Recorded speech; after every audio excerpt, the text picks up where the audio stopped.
anna Rasulullah sallallahu alaihi wasallam qala, bahwa Rasulullah SAW bersabda, al-mustabbani ma qala fa'ala al-badi'i ma lam ya'tadil mazlumu.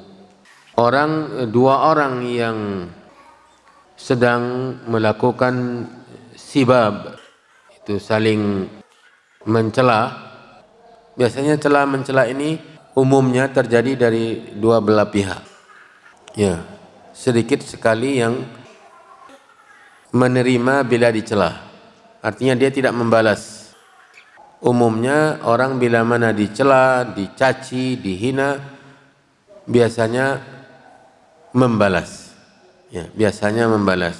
Maka kata Nabi, al-mustabbani ma qala fa'ala al-badi.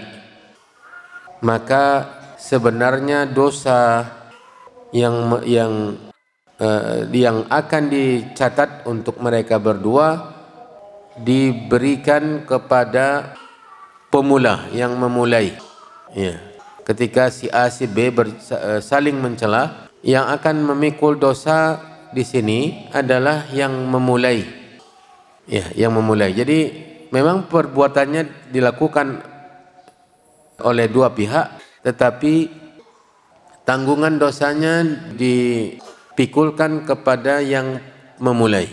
Si A, si B yang dahulu mencela. Si A karena dicela membalas. Maka dosa yang ditetapkan untuk mereka berdua ini sebenarnya ditanggung oleh yang memulai. Tapi dengan catatan, ma lam ya'tadil mazlum. Selama yang membalas tidak berlebihan. Ketika dia dicela dengan 10 kata-kata, maka dia membalas dengan 10. Ini maksimal. Dengan kata-kata yang mungkin sama.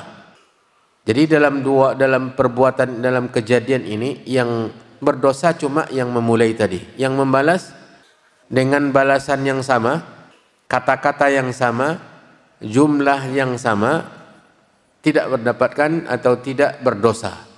Karena memang agama memberikan kesempatan untuk membalas. Ketika balasan ini berlebih dari yang dilakukan oleh pemulai, kelebihannya bisa jadi dari jumlah kata-kata yang digunakan membalas, atau makna kata yang digunakan untuk membalas. Walaupun mungkin dia 9 membalasnya, cuma ada 5 dari kata-kata tadi yang lebih menyakiti daripada yang diucapkan oleh yang memulai. Maka kedua-duanya berdosa. Kedua-duanya berdosa. Yang memulai berdosa, kemudian yang membalas pun berdosa. Kenapa dia berdosa? Karena dia lebih.